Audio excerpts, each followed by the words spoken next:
Les damos la bienvenida. Vamos a continuar con la dinámica que han tenido todos estos encuentros previamente. Primero una exposición de las propuestas. Yo les voy a ir ayudando un poco con la administración de los tiempos. En primer término, Juan Pablo Quintero, precandidato a la senaduría provincial, nacional por Córdoba. Gracias, Edgardo. Bueno, buenos días. Muchísimas gracias por tan gentilmente recibirnos en su casa. Para nosotros es muy importante todas estas reuniones que tenemos con distintos sectores de la sociedad, porque soy de los que gusta decir que más que ustedes nos escuchen a nosotros, que lo hacen diariamente, porque en época de elecciones todos salimos a hablar y nos pueden escuchar en diversos lugares, en un ambiente como este, con gente tan prestigiosa, muchas veces nos gusta más escuchar a nosotros que a ustedes nos escuchen, porque cuando nosotros nos presentamos para estas candidaturas, lo que pretendemos es obtener un respaldo para ser sus representantes.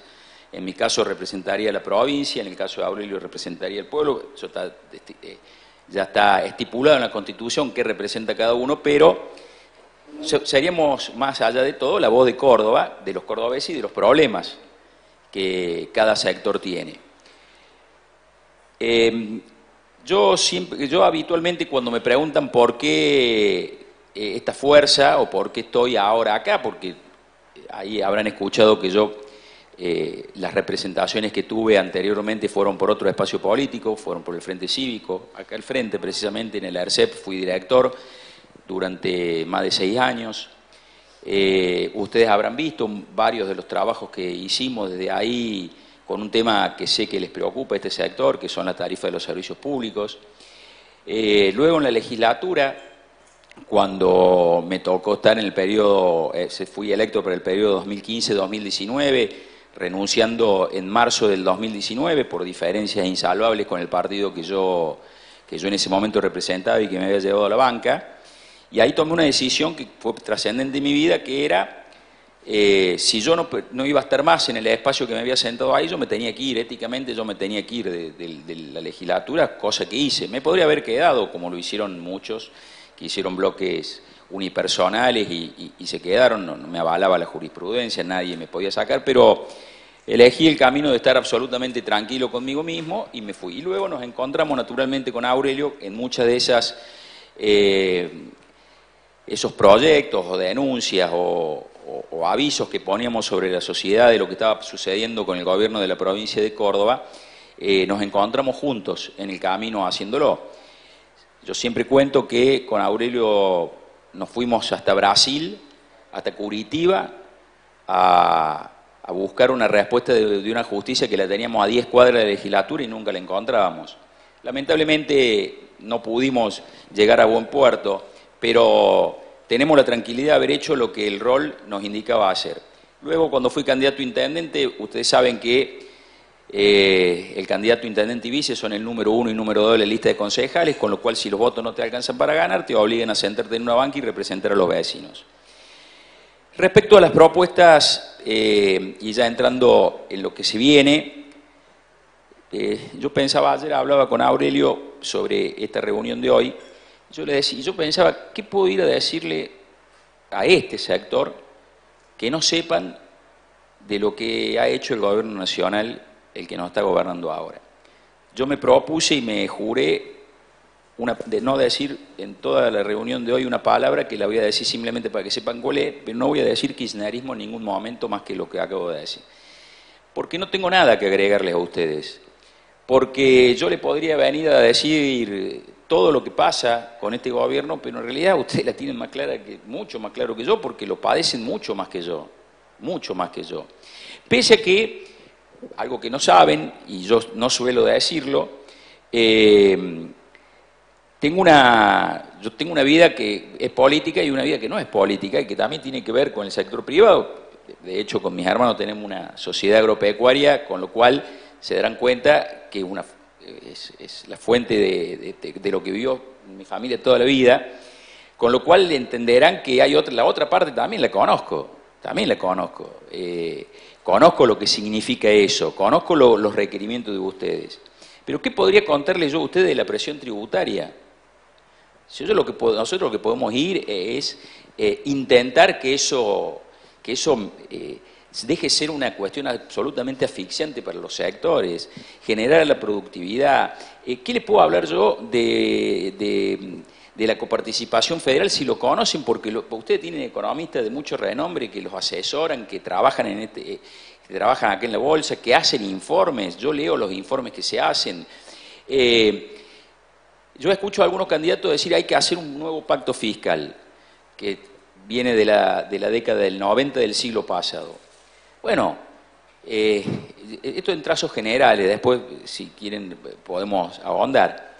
Es impensado creer que podemos hacer un nuevo pacto fiscal cuando hay 4 provincias subsidiarias que son las que aportan para que las otras 20 puedan tener un ingreso que uno vuelve a Córdoba. ¿Alguien cree que se van a poner 24 provincias, o sea, las 23 más más Cava, se van a poner de acuerdo para que las 4 provincias más ricas y que más aportan tengan otro sistema de distribución? Yo no lo veo posible, sinceramente no lo veo posible. De hecho, en el 2017, en el último consenso fiscal, bueno, después hubo uno nuevo, pero fue verdaderamente complicado, el único que no adhirió San Luis, es muy difícil encontrarlo. Ahora, como título simplemente o como idea, no soy economista y para eso tengo un grupo que me apoya y del cual intento aprender día a día, que creo que es el desafío que tenemos los políticos. Córdoba no podría recibir, como reciben las provincias que tienen regalías petroleras o regalías de minería, porque son recursos no renovables. Córdoba no podría tener otro acuerdo distinto respecto a las retenciones del agro. Y sí, lo debería tener, y son las discusiones que hay que dar, pero son discusiones macropolíticas que nos preocupan y nos preocupan mucho y que estamos dispuestos a sentarnos y defenderlos. Simplemente, y antes de darle la palabra a Aurelio, voy a tomarme solamente un minuto más para cerrar. Nosotros somos una fuerza política netamente local.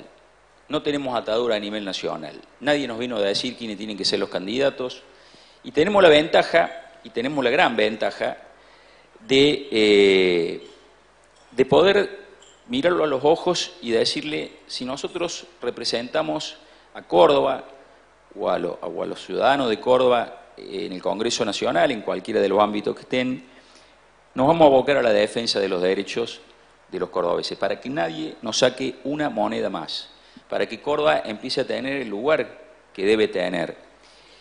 Porque en 2 años el gobierno va a cambiar, inexorablemente en 2 años el gobierno va a cambiar. Y quienes hoy dicen determinadas cosas, probablemente luego tengan que responder a ataduras con el gobierno nacional. En nuestro caso no es así, y yo simplemente para cerrar voy a decir que esta campaña aspiro a que en estos últimos 10 días, 7 días, sea mucho más que una propuesta de ver quién va a ser el que más le va a gritar a la vicepresidenta.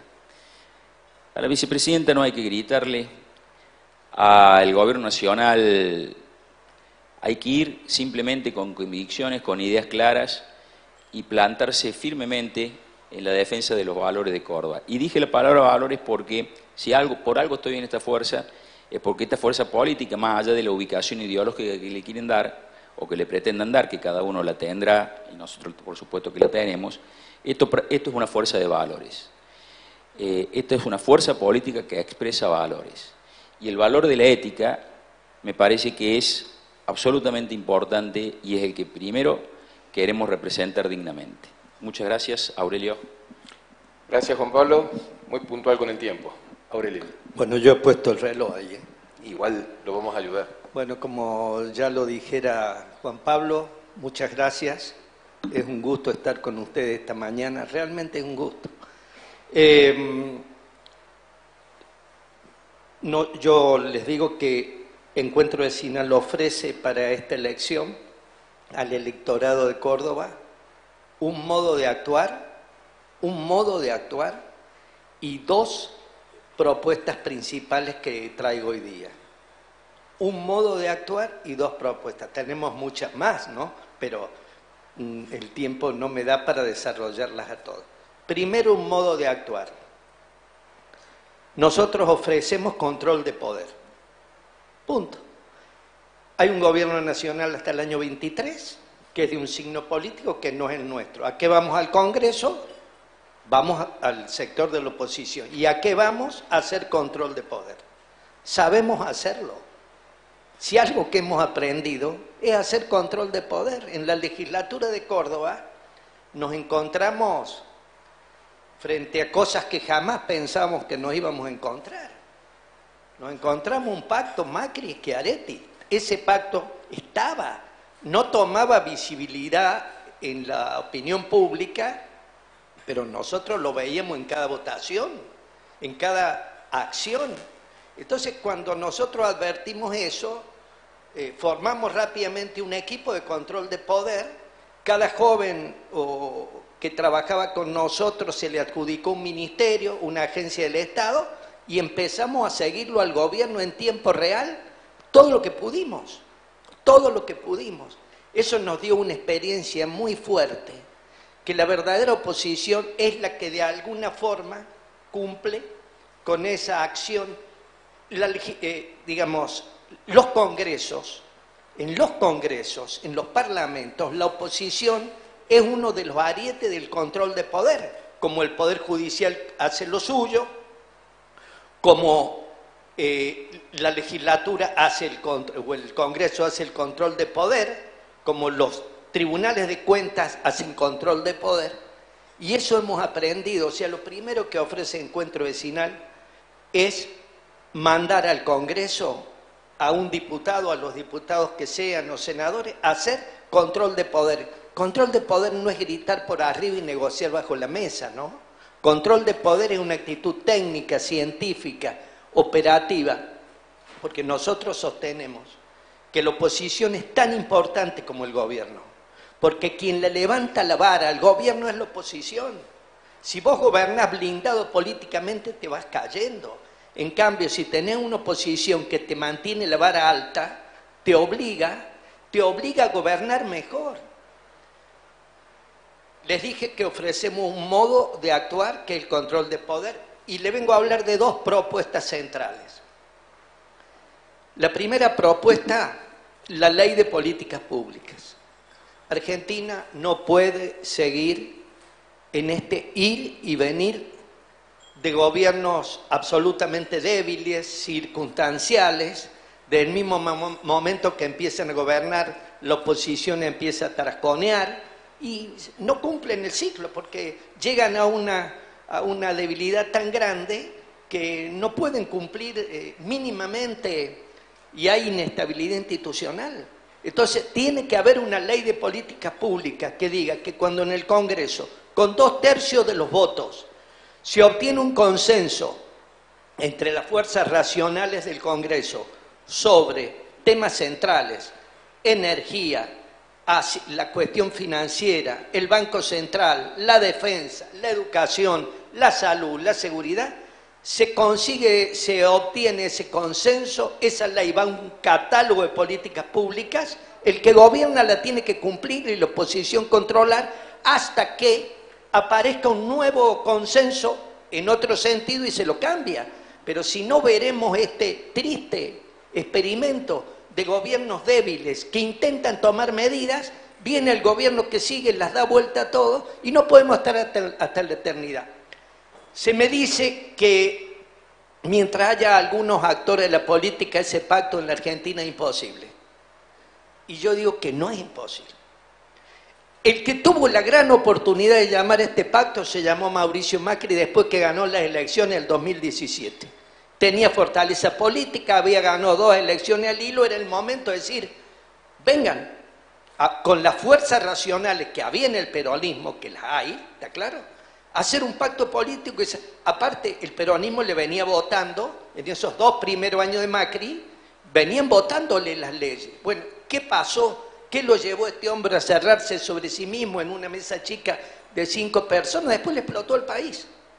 Bueno, eso no tiene que volver a pasar. Una ley de políticas públicas. Miren, si los sudafricanos, después de 300 años de una colonización salvaje sobre la población negra, llegaron a acordar, sacándolo a Mandela de la cárcel, sacándolo de la cárcel para decir, hágase cargo de esto. Y el hombre, en vez de martillarle la cabeza a los blancos por 3 siglos de persecución, estiró la mano. Si ahí lo lograron, miren si no lo vamos a lograr entre nosotros. O sea que para nosotros es el tema central. En ese pacto federal en serio, tienen que entrar las cosas centrales. Tiene que entrar un nuevo Estado. Estamos con un Estado del siglo XIX que se consume todos los esfuerzos de los argentinos. O se lo consume por vía de la deuda, o para que ande ese Estado, o se lo consume por vía de dinero artificial que creamos, o por vía de impuestos. Pero todo eso va a alimentar una estructura que evidentemente nos va a liquidar, que hace que en vez de movernos sobre impuestos al patrimonio, como debería ser en una sociedad mínimamente equilibrada, estamos pirateándole a la gente, cayéndole encima al que produce, al que trabaja. No, es de locos. Ese Estado nuevo no puede estar en la ciudad de Buenos Aires más, por razones estratégicas.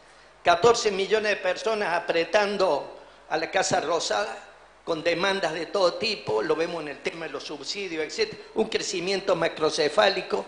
Vengo diciendo hace mucho tiempo que un nuevo Estado, ágil, desburocratizado, adecuado al siglo XXI y XXII, un nuevo Estado con todo lo que nos ha dado las nuevas herramientas técnicas, tiene que estar en la ciudad de Río Cuarto, o ahí, en esa zona, en ese triángulo. ¿Por qué? Porque está a 700 kilómetros de la Patagonia al sur, el río Colorado. Porque está a 700 kilómetros al norte de la Puerta del Norte Grande, Santiago. Porque está en la Puerta de Cuyo. Porque está en la llanura pampeana a un tiro de la ciudad de Buenos Aires. Ahí, pero no por solo cambiar la capitalidad en un proceso a 15 años. No, fundamentalmente porque hay que hacer renacer un Estado nuevo. Y todo lo que ese Estado viejo nos consume, lo ahorraremos en el momento que haya que cambiar la capitalidad. Ahí vendrá el pacto fiscal urgente, una nueva reordenamiento de la economía. O sea, pero eso no lo vamos a decir nosotros. Nosotros queremos el pacto, ese gran pacto federal, la ley de políticas públicas, y tratar de introducir ese tema en el pacto. Segundo tema, y con esto voy cerrando. Si no resolvemos el problema del narcotráfico en la Argentina, no hay futuro. Pero no lo hay, porque nos vamos a quedar sin una generación de recambio. Ya se está notando en sectores industriales, en sectores de servicios, etc. La masificación del consumo de sustancias adictivas que dañan a las personas va a ser un daño. Yo lo vengo diciendo desde el año 2006 más o menos. La verdad que al gobierno de Córdoba no lo pude conmover. No lo pude conmover. Nunca entenderé por qué no lo pude ni conmover ni me escuchar. Nosotros creemos que la solución al problema del narcotráfico, que es muy sencilla, es muy sencilla la visión a dónde queremos llegar nosotros, no el problema. De todos los problemas que tiene el narcotráfico, que es oferta, demanda y la cuestión sanitaria, la oferta es el narco ofreciendo su producto. La cuestión sanitaria es el chico enfermo. Y la demanda es el chico buscando la droga. En eso es donde nosotros queremos trabajar. ¿Por qué un chico de todos los sectores sociales, busca la droga? ¿O busca la compensación de una sustancia? Porque tiene una ausencia de proyecto de vida. Si a un chico le damos proyecto de vida, si a un chico se le permite encontrar el proyecto de vida, no el que nosotros creamos, el que él tiene por las condiciones intrínsecas que él tiene, si nos organizamos para eso, los chicos se defenderán solo del consumo. ¿Qué proponemos? La creación de los consejos regionales de promoción juvenil en todo el territorio nacional, como lo propusimos para Córdoba, donde el Estado y la comunidad del lugar interactúan. Es una mesa de gestión donde está el representante del intendente, un representante de los centros vecinales, un representante de las escuelas del lugar, un representante de los clubes, un representante de las cámaras empresariales, un representante del sector trabajo, un representante de los credos religiosos que operan en la zona. ¿Para qué? Para que entre todos juntos, a ver, ¿qué necesitan los chicos de este lugar para encontrar su proyecto de vida? Llevarlos a fábricas, a que conozcan fábricas, capacitación laboral, llevarlos a que conozcan universidades, llevarlos a que conozcan la geografía del país donde viven, excursionismo educativo, y la introducción a la cultura, al arte, a la escritura, a la poesía. O sea, mostrarle a los chicos que hay mucho más. Y ese proyecto nace de la realidad cordobesa, acá a 20 cuadras, en un barrio de obreros industriales de la década del 60, cerca de los talleres de aquí de Pueyrredón. Fui a una escuela donde había chicos de 15 y 16 años. Le pregunté si conocían las fábricas de autos que había en Córdoba, no la conocían. Le pregunté si sabían que había una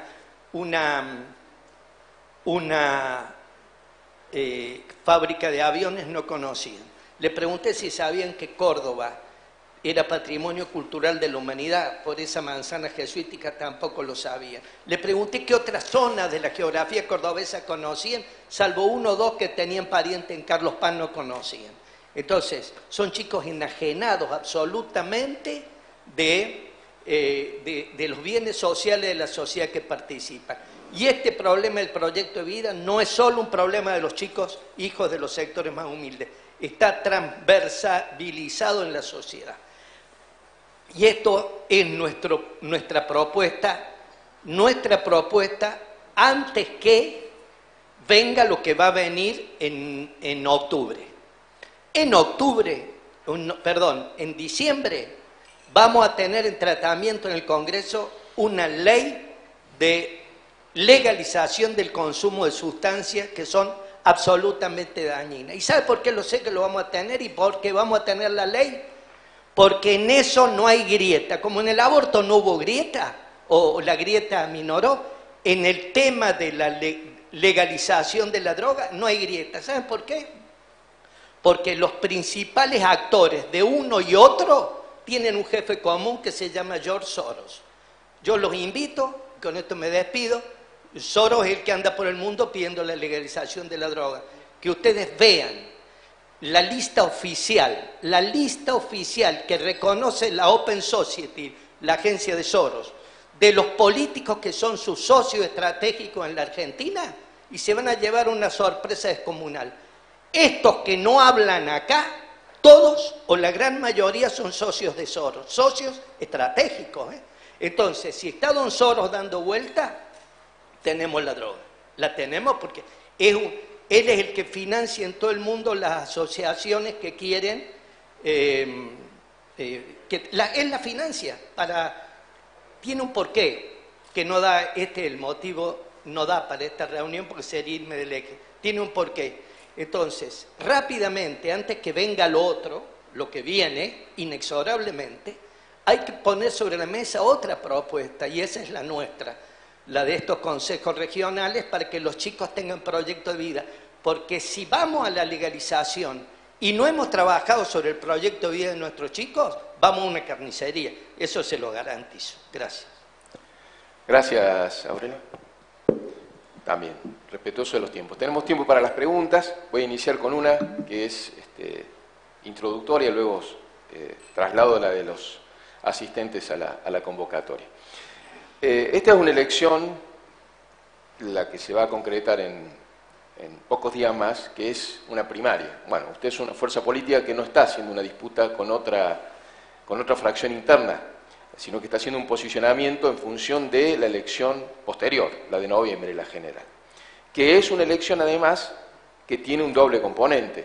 Es una elección nacional, ahí están algunas de las propuestas que planteó García Elorrio, pero también tiene un eje provincial desde el momento que se elige un representante para el Senado de la Nación. Hay un discurso que se ha conocido en los últimos días que es coincidente. Por un lado, el presidente de la Nación y por el otro lado, un expresidente de la Nación, Mauricio Macri y Alberto Fernández, han dicho que han coincidido en decir que confrontan dos modelos de país en la elección de este año en la Argentina. Ustedes no forman parte de ninguna de esas dos grandes coaliciones políticas. ¿No compiten dos modelos de país este año? ¿No está en ese riesgo la Argentina? Juan Pablo. Comienzo. Sí, probablemente compitan dos modelos de país o dos formas de gestionar, pero no nos podemos quedar que las únicas dos formas, siempre hay tal dualidad, el bien y el mal, y ese es el negocio que se está haciendo hace un montón acá en Argentina, ¿no? Esta famosa grieta que beneficia a muy pocos y perjudica al conjunto. Me gusta decir a mí que para quienes este modelo nacional no le gusta, en Córdoba básicamente, que sabemos los números de la encuesta, lo estábamos comentando antes de comenzar esta reunión formal, indica claramente que acá hay un antigobierno muy fuerte, porque dije una palabra que no le iba a decir y no la voy a decir, pero nosotros recorremos la provincia diciéndole a la gente que hay oposición después de Cambiemos, hay vida después de Cambiemos, no es solamente la presidenta, la expresidenta, vicepresidenta y Macri. Hay otras fuerzas políticas que pueden equilibrar esta cuestión. Yo me pregunto, en estos dos modelos de país, yo creo que ese discurso, Edgardo, lo instalan a aquellos que les conviene la bipolaridad, o sea, que haya dos polos, solamente dos polos. Entonces, ¿son estos o estos? Listo, no hay otra cosa. Y yo me niego, como fuerza política pequeña, pero con mucho entusiasmo y con mucha perseverancia y con muchas convicciones, a plantear que nosotros existen otras alternativas.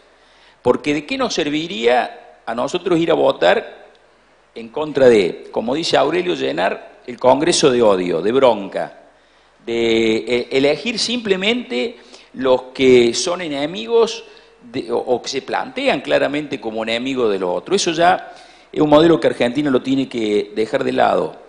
Va a ser muy difícil, porque este tema que se instala, es decir, son ellos o somos nosotros, termina siendo un callejón sin salida del cual nosotros no podemos salir. Cuando las encuestas que andan dando vuelta, las de opinión, que son las que más me gustan, a mí no me gustan las encuestas que dan porcentajes, por varios motivos. Primero porque le erran, segundo porque creo que ya han demostrado a lo largo del tiempo que no son exactas, pero sí me interesan las cualitativas, las que opinan, las que te marcan cuáles son los ejes centrales. Y si nosotros las vemos, seguramente el problema de la pobreza, la corrupción, la inseguridad, la inflación, esos son los principales problemas que tiene la gente. Los problemas de la gente no son si Cristina, no Cristina, si Macri, no Macri. La gente tiene que entender, y entiende, mejor dicho, que sus problemas reales, cotidianos, son otros. Al principio, cuando arranqué, me omití a propósito porque no quiero demorar tiempo, pero como Aurelio lo planteó, planteó el tema de la macrocefalia, ¿no? y cómo influye el sector, el AMBA, que ahora está tan en boga y lo nombramos todos los días. Se lleva el 91% de los subsidios del país. Esas son las cosas que hay que discutir, más allá de si hay un modelo. Ese es el modelo que hay que discutir. Ese es el modelo que tenemos que discutir. ¿Y quieren que le diga la verdad? Yo estos dos sectores que vos mencionabas, Edgardo, no los vi confrontar esas ideas. Los vi confrontar otras cosas, pero no esas ideas. Porque los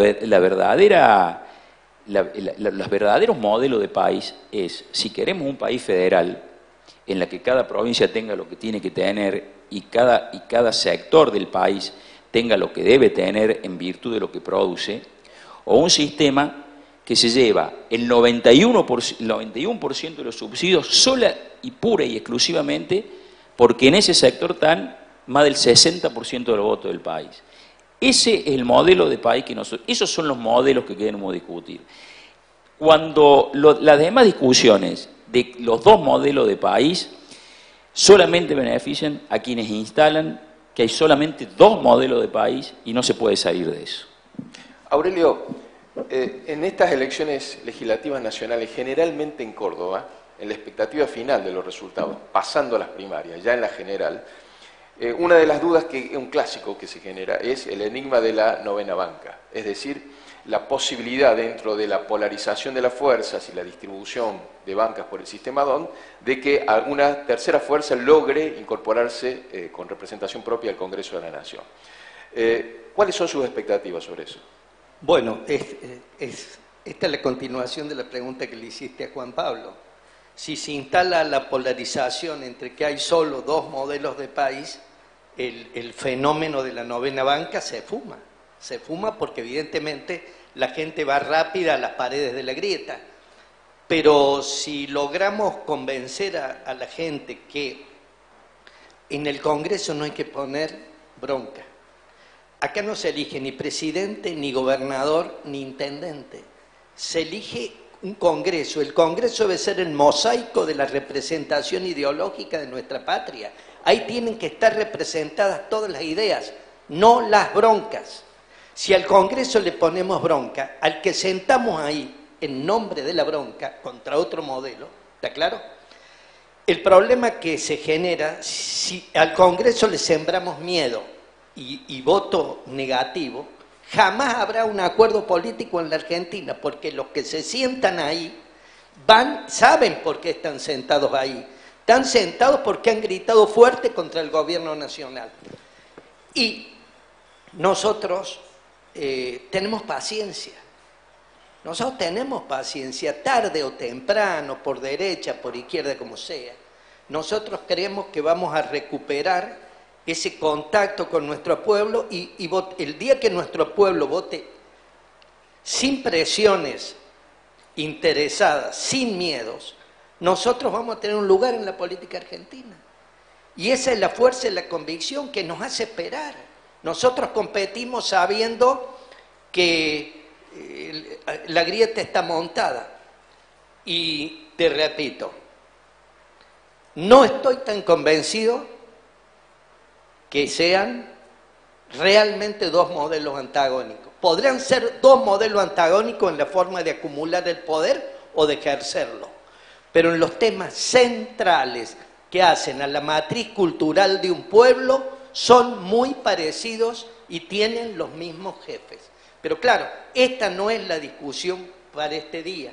Uno de los problemas más serios que nosotros tenemos para conversar con cualquiera de estas dos fuerzas políticas es que sabemos que a la larga tributan a los mismos centros de poder. Es objetivo. Aurelio, en ese contexto, usted, al exponer sus propuestas, hablaba de la necesidad de conseguir acuerdos. Sí. Incluso algunos, decir política de Estado, le ponemos un cerrojo de 2/3 del Congreso y con eso logramos continuidad luego de diferentes gestiones, más allá del signo político, que sería más o menos el pacto que ya está en la Constitución. Y ahora, ¿no es excesivamente optimista, por no decir un tanto cándida, esta opinión de pretender esos acuerdos tan generosos y tan amplios cuando al mismo tiempo se alude a broncas, enojos y modelos antagónicos que no pueden acordar entre sí? Usted le hizo una crítica a Macri, que puede ser atendible, en el sentido que tuvo la oportunidad de convocar acuerdos. ¿Usted cree que era posible un acuerdo con Cristina? No, yo dije en las fuerzas racionales que había en el Congreso. Bueno, pero estamos hablando de una representación fuerte del Congreso. Pero usted ha puesto el dedo en la llaga, Edgar. Para eso está. El Congreso argentino desde el 2016 al 2017 le votó al presidente Macri. Se generó una mayoría ahí entre la coalición de gobierno del presidente Macri y un sector muy importante del peronismo que le iba dando los votos. ¿Está claro? Eso funcionó.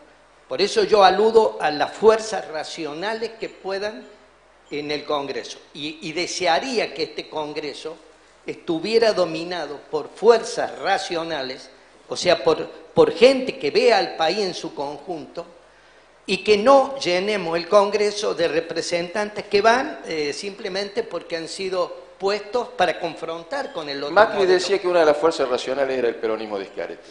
Y acordaba con el peronismo de Schiaretti. Sí, pero a usted ese pacto no le gustaba. Claro, porque ese pacto yo lo sufrí en Córdoba. Cuando le endeudaron a Córdoba en una forma brutal, porque una de las características del gobierno de Schiaretti era hacer obras y no pagarlas. No pagó las obras 2007-2011 y tampoco ha pagado las 2015-2019. Todas están tomadas en el extranjero en préstitos hacia adelante, que ahora se las ha pasado al gobernador que venga en el 23. Entonces, cuando yo veía que Cambiemos votaba eso en Córdoba y que quedábamos muy poco, le decía, pero ¿cómo se van a endeudar a $1 en moneda extranjera? El 95% está la deuda. Le decíamos, ¿no ven que que Macri recién está tratando de acomodar la macroeconomía y ya salen a buscar mucha plata? No, cuando el dólar se acomode, Dios sabe a qué monto va a llegar. Ese era el tema nuestro. No es que nos oponíamos per se a que se generara endeudamiento para hacer obras. Pedíamos que esperaran mínimamente que el dólar encontrara o que la economía encontrara un plafón, porque si no la historia ya la conocíamos. Bueno, sucedió y la orden de Buenos Aires del pacto Macri-Schiaretti, ¿cuál era? Delen, voten. Y se han aprobado empréstitos en Córdoba, son terroríficos con el voto de los dos. Ahí nos encontramos con Juan Pablo, porque Juan Pablo era el único de esta oposición virtual que se rebeló frente a todo eso. Sí, era cierto, eran 3 legisladores, faltaba Liliana Montero. Sí, estaba la Liliana, quedamos muy solos. Pero yo quiero pactos. Quiero ese pacto de políticas públicas, pero no quiero pactos bajo la mesa. Y el gobierno provincial acá me hace un pacto bajo la mesa con Cambiemos. Y el gobierno nacional me hace con Cambiemos también otros pactos que son públicos, hay que encontrarlo en internet, búsquenlo. Y Juan Pablo se sale de la vaina por opinar. No, agregar algo a lo que acaba de decir Aurelio y lo que planteaste vos, que nombraste a la ex legisladora Montero. Yo hace años que vengo planteando que Córdoba, lamentablemente, no tiene oposición como tal. Lo que tiene son opositores, dirigentes opositores que con mucha dignidad y mucho esfuerzo ejercen el rol para el cual están sentados en una banca. Por eso fuimos 3 legisladores en el periodo 2015-2019, yo me fui casi un año antes, en el que planteamos algunas cuestiones que nos parecían centrales. Y quiero dedicarle 30 segundos a contarles algo que seguramente ustedes me habrán escuchado, pero creo que es un ámbito indicado para explicarlo muy brevemente. ¿Por qué nos opusimos al endeudamiento? No, porque no queríamos que se hicieran obra pública en Córdoba. Hay obras que son claves, que todas los vemos, las disfrutamos, que nos hicieron avanzar. Pero bueno, en una casa, cuando uno arranca la construcción de su casa, digamos, si primero se hace el quincho y la pileta antes del baño, vamos a estar complicados. Y segundo, si el endeudamiento a futuro es absolutamente extremo, está hipotecando justamente ese futuro. Y después que vinieron los endeudamientos, que fueron muy grandes, el primero fue de 1.100 millones de dólares, era para los gasoductos troncales y parte para refinanciar una deuda que tenía en el periodo anterior.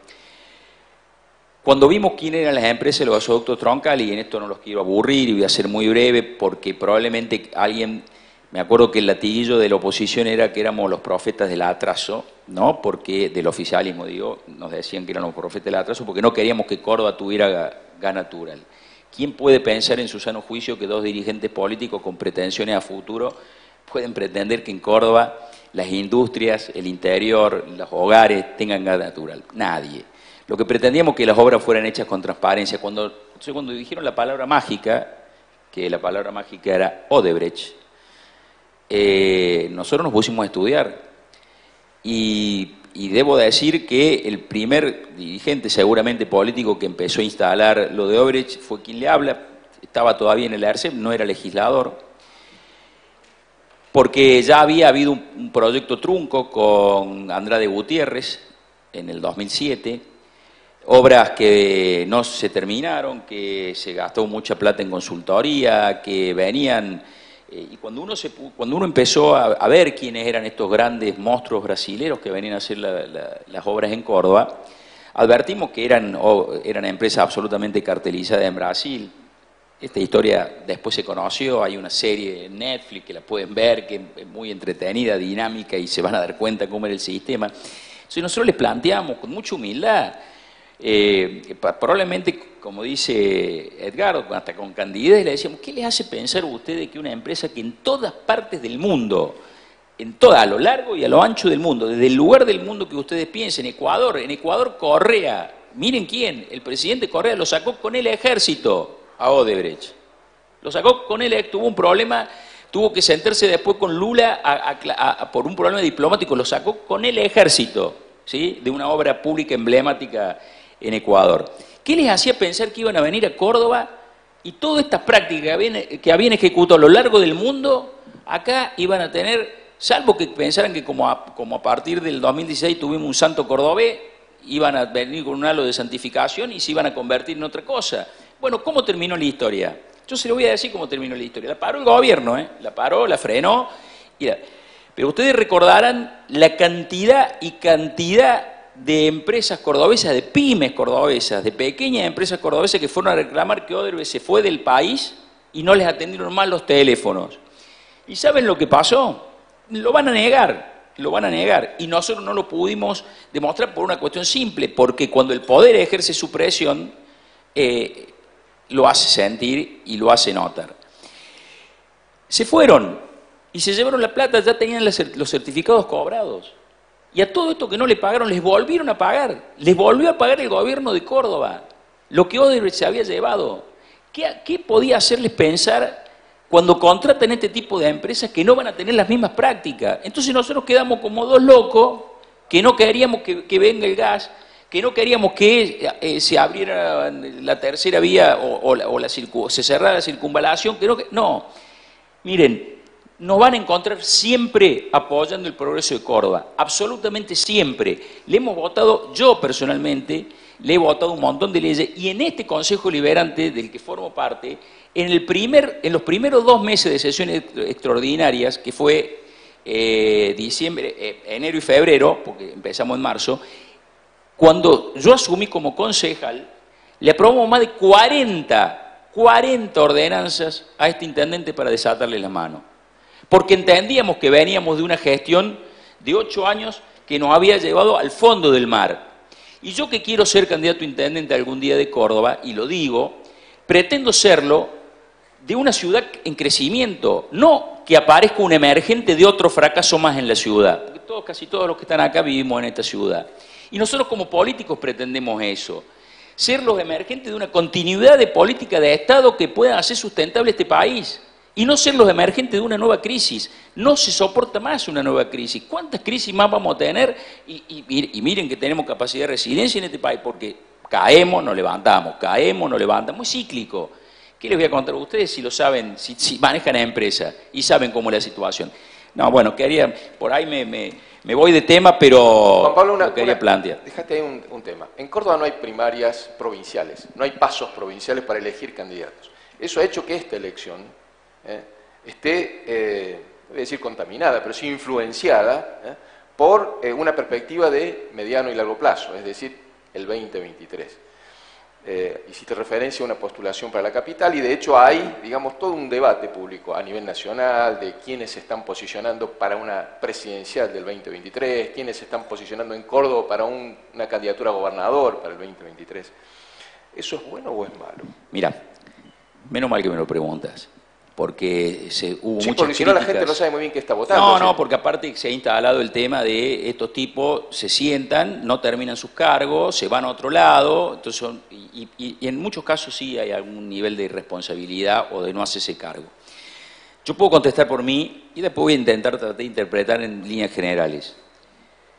Yo cuando fui vecino de ustedes, acá al frente, que bueno, ahora no está más, se ha ido acá a 2 cuadras, cuando yo fui vocal de la ERCEP, que me sentí muy honrado por un cargo que se lo designa el partido, porque así está en la ley 8835, intenté ser el mejor representante de la ERCEP que podía tener la oposición. No sé si lo logré, probablemente no, seguramente no, pero yo, que soy abogado y no soy técnico, me puse a estudiar el contrato del agua, me puse a estudiar toda la problemática de la empresa provincial de energía, de la cual podríamos estar hablando un rato larguísimo, la red de acceso a Córdoba.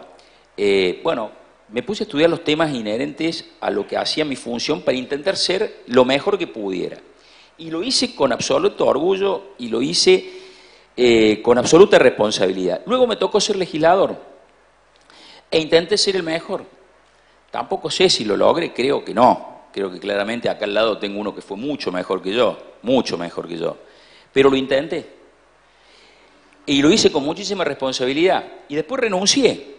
Y después me buscó Aurelio para ser el candidato a intendente de la Fuerza.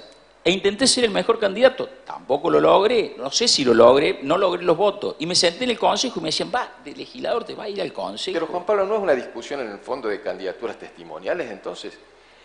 No, yo cuando me presenté como candidato a intendente me presenté para hacerlo.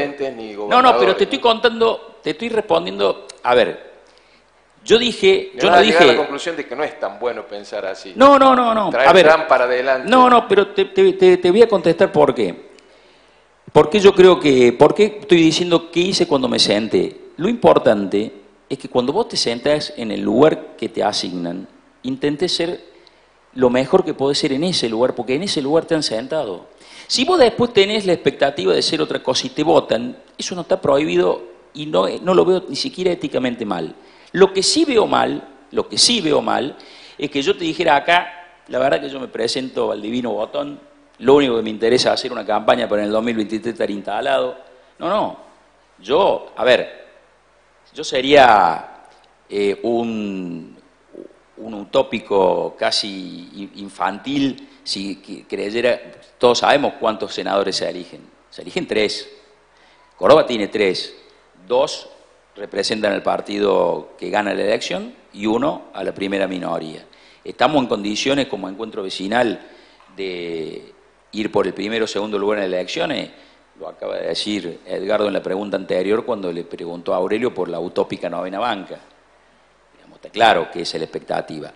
Ahora, no tengas duda, Edgardo, que a mí, si tuviera el honor de sentarme ahí, pero yo sería... Que ninguna fuerza se presente, incluso exponiendo sus ideas al solo efecto de exponerlas al electorado y que obtenga algún grado de legitimidad mayor o menor en función de la cantidad de votos que obtenga. O sea, eso no me parece mal. Lo que sí me genera una duda es qué tan responsable es discutir candidaturas del 2023 hoy cuando no se sabe ni siquiera qué país y qué provincia vamos a tener el día después de la elección de este año. Bueno, pero me parece que esa pregunta es más para los otros candidatos que han pasado por acá que para nosotros. Están todos participando. No, Aurelio, ¿vos vas a ser candidato a algo en el 2023? Abuelo. No, yo sinceramente, hay muchos dirigentes que lo han dicho con claridad, ¿no? Hay muchos dirigentes que están en esta elección que han dicho con claridad que su pretensión es el 2023. ¿Habrán escuchado ustedes la frase no hay 2023 si no hay 2021? Sin 2021. No es mi caso. En mi caso particular no lo es. Vos te estás agarrando de algo que dije hace un momento, que dije que quiero ser intendente, pero no. Yo no lo planteo por tu posición personal, ya lo sé, Pablo, pero yo lo digo y asumo un compromiso y si me toca, si Dios me da la posibilidad de serlo, yo siempre digo algo que a la gente que está conmigo no le gusta. Mi aspiración en la política, mi máxima aspiración en la política, pero como vecino, como nacido y criado en esta ciudad, es gobernar esta ciudad. Y yo querés que te diga una cosa, Edgardo, mirá lo que te voy a decir y lo asumo en compromiso enfrente tuyo, que es un periodista prestigioso que va a estar muchos más años en política, con lo cual me lo podrá recorrer. Si algún día me toca, ese va a ser el último cargo que voy a ejercer. Nunca lo usaría como un trampolín. A mí me gustaría ser intendente de esta ciudad, gobernar la ciudad, terminar el mandato que me indica la Carta Orgánica y ser nada más. Esa es mi máxima aspiración. ¿Te parecerá poca? A algunos les parecerá poca, pero realmente mi aspiración. ¿Y sabes cuál es mi máxima aspiración? Después de hacer eso, poder salir a la calle y caminar con tranquilidad, cosa que muchos no pueden hacer. Como estamos acercándonos al límite del tiempo, quisiera hacer una pregunta y que la respondan los dos, la misma pregunta, porque nos llega del auditorio. Hay todo un tema con el electorado joven en estas elecciones. Ha habido incluso algunos derrapes discursivos graves en mi opinión personal, en los últimos días en el escenario nacional, en este intento de captar al menos la atención, no sé si el voto, del electorado juvenil. ¿Ustedes qué propuesta tienen? ¿Qué piensan de la problemática de la inserción laboral de los jóvenes en el aparato productivo, de su perspectiva de futuro? Ese es el diagnóstico que hice cuando visité esa escuela y presenté el proyecto de ley en la provincia de Córdoba para la creación de los consejos regionales de promoción juvenil. Era para ayudarlos a los chicos precisamente que encontraran su proyecto de vida, ponerla a toda la comunidad a trabajar. Y uno de los temas centrales de esos consejos regionales era la capacitación laboral, porque se va a ir agravando la situación del empleo juvenil. ¿Por qué? Primero, por la falta de capacitación laboral para los trabajos propios que implica el siglo XXI. Y en segundo lugar, el chasis, la estructura psíquica de los chicos va a venir y está siendo golpeada por el consumo. Entonces, rápidamente hay que trabajar sobre el proyecto de vida de los chicos y ahí tienen que interactuar en esa mesa las cámaras empresariales con los sindicatos también, porque ambos sectores tienen muchísimo que dar. Acá hay zonas del Gran Córdoba donde ya se quejan las pymes, se quejan de que no consiguen personas jóvenes con condiciones básicas para el trabajo. Cuando yo dije al comienzo de esta intervención que si no ponemos en marcha un programa de rescate de nuestros jóvenes que han quedado atrapados en una sociedad absolutamente materializada, donde ellos son el caldo de cultivo de un montón de patologías sociales, si no hacemos eso nos vamos a quedar sin la fuerza joven que necesita todo el proceso económico. Hay chicos, hay miles de chicos de esta provincia que conocen la cárcel de Bower antes de conocer su proyecto de vida. Y hay estudios sociológicos que indican que en los grandes conurbanos, no solo el bonaerense, sí, también el rosarino, el cordobés, hay 3 generaciones que no han visto, efectivamente, no han conocido el trabajo. Efectivamente, a eso apuntamos nosotros. Yo no en vano elegí como tema central para exponerles a ustedes hoy día, en un lugar por excelencia donde confluyen los sectores de la economía, donde confluye el mundo del trabajo, me fui acá, porque para mí eso es central que rescatemos de esta ciénaga en que están cayendo nuestros jóvenes en una sociedad muy complicada, que no tienen tiempo de encontrar un proyecto de vida. Entonces, ahí hay que poner todo el esfuerzo. Y no es tarea del Estado solo, porque el Estado solo está en un estado de inmadurez tal, un infantilismo político en que vivimos, que todo lo que toca lo rompe para hacer clientelismo. Nosotros queremos que estas mesas regionales, para que los chicos conozcan un proyecto de vida, esas mesas regionales estén integradas por la comunidad y el Estado. Y como política nacional, usted ha sido una voz muy valiente en Córdoba en términos del planteo de la problemática del narcotráfico. Hay políticas nacionales. Sí. Es más, hemos tenido oscilaciones, idas y vueltas en las políticas nacionales. Si uno compara una gestión, por caso, la de Bullrich, o la de Frederick actualmente, ve que hay parámetros muy distintos de manejo del problema. Y solamente si lo estamos abordando de la perspectiva de la seguridad, que no es la única forma de abordarlo, ni siquiera la mejor. Pero, ¿cuál es su mirada sobre eso? ¿Cuál sería el eje que tendría que tomar el país? Sí, hay que reconocer, porque debemos mentir lo menos posible, hay que reconocer que en el gobierno de Macri el tema del narcotráfico se lo intentó con mayor fortaleza enfrentar, sobre todo la oferta. La oferta, Argentina es aparte de ser ya un gran país de consumo, el tercer país de exportación de droga. O sea, el gran problema nuestro, aparte del consumo, son la cantidad de droga, sobre todo colombiana, peruana, que sale a los puertos de Europa. En el gobierno de Macri, efectivamente, volvieron a funcionar los radares. Ahora todo volvió lo de antes. Lo sé por familiares que hacen el vuelo aéreo desde Misiones a Córdoba para una cuestión comercial y me dice, vos podés viajar y está todo abierto. Sí, sí, evidentemente tengo que darle la derecha a la señora Bullrich en esa materia, por lo menos en esa época hubo una mayor presencia. Pero así pongamos millones y millones de pesos en radares, etcétera, etcétera, etcétera, si los chicos no tienen proyecto de vida, esto no tiene arreglo. Juan Pablo, para el electorado joven. Mira, hace algunos meses fue noticia que el Toyota en Pacheco buscaba 200 operarios y no los encontraba porque no tenían el secundario completo. A raíz de eso, nos pusimos con mi equipo a ver cómo era la situación en Córdoba, si era solamente en Pacheco. La última EPH, la última encuesta permanente de hogares, último trimestre del 2020, indicaba que en el Gran Córdoba, porque así lo divide la encuesta permanente, 469.000 adultos no tenían el secundario completo. Entonces, eso quiere decir que 1 de cada 4 adultos no terminó el secundario. Y eso es un problema grave, ¿no? Porque si no terminó el secundario, olvidémonos que algún sector va a encontrar que sepan oficios, que conozcan escuelas técnicas. Ese es uno de los problemas que hay que atacar rápidamente. El que plantea Aurelio, obviamente que sí, y también, por supuesto, el de la educación, ¿no? Es increíble porque eso nos prendió una luz de alerta de algo que ya lo sabíamos, ¿no? Nosotros conocíamos la historia, sabíamos que la falta de educación en el sector secundario era muy fuerte, que había, como decías vos, generaciones que no conocen la cultura del trabajo. Bueno, esas son las cosas que hay que volver.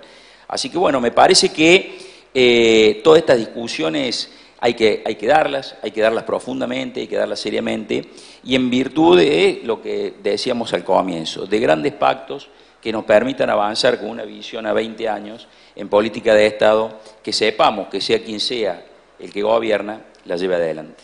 Yo les agradezco el rigor y el cuidado que han tenido para ayudarnos en la administración de los tiempos de este encuentro. Les voy a pedir a ambos un cierre, un mensaje final al electorado, en el orden que quieran. Bueno, simplemente veo a los candidatos de Juntos por el Cambio. Hoy, Mario, hemos sido tus teloneros, los teloneros del número principal. No, bueno, simplemente agradecer profundamente nuevamente que nos hayan recibido su casa, que tengan la gentileza de escucharnos.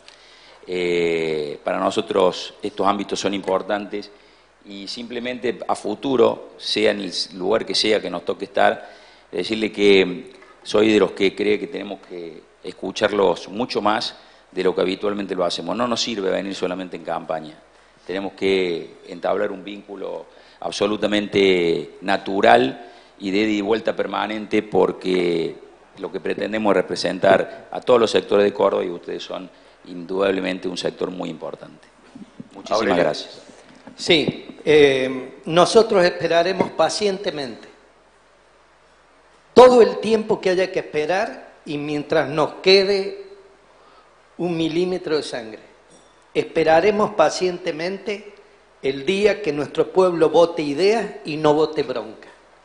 Porque llenarlo al Congreso de bronca no sirve para nada. Es retardar las soluciones definitivas del país. Bueno, le agradezco en nombre de la institución a esta concurrencia, a la respuesta, a la generosidad que han tenido, para el trato que la institución le da a la Bolsa de Comercio, a todos los candidatos. Nadie es telonero de nadie hasta que la gente no vota. Hasta que la gente no. No, así la tomo por suerte. Muchísimas gracias y le damos paso a Josefina.